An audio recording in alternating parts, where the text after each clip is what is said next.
Sanibonani ngani ukuthi kusawumuntu ukuthi wakuzwa ubuhle bobungu namanje busayididi intombi. Bengizocela ukuthi usubscribe ku-channel, ulike bese uyakhomenta. Mlaleli, njengoba wazi ukuthi kwaba nengxabano yaba khona phakathi kwaNgizwe kanye noKhuzani. Leyo ngxabano eyaholela ekuthenini uKhuzani egcine esedicilela phansi umndeni wakwaNgizwe wakaMchunu. Wagcina esewudicilela phansi ngokuthi eveze iy'mfihlo zengxabano ekhona phakathi kwabo nabafowabo, okuyinto leyo engeyinhle nethi eyathi mayifika ey'ndlebeni zabalandeli bangayamukela ngendlela e-right ukuthi bekufanele yini noma bekuyikhona ukuthi noma ngabe baxabene egcine sekhipha izinto ey'kanjalo.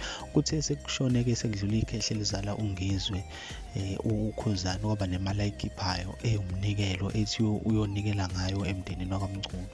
Leyo mali leyo uNgizwe ukuthi uvele wayithatha wayiphindisela emumva ngenxa yokuthi wadinwa ilesi senzo esenziwa uKhuzani ekuthenini enze lokhu akwenze ekuthenini eveze amahlazo omndeni ngale ndlela owaveza ngayo.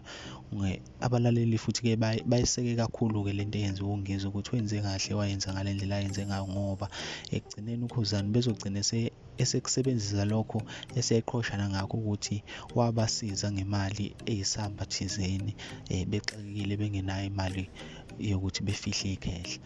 So bathi hhayi, wenze kahle uNgizwe Mchunu, wayiphindisela emuva leyo mali leyo ngoba uKhuzani indlela izinto azenza ngayo ziyaye zihlambalaze noma ziyaye ingafiki kahle kubantu.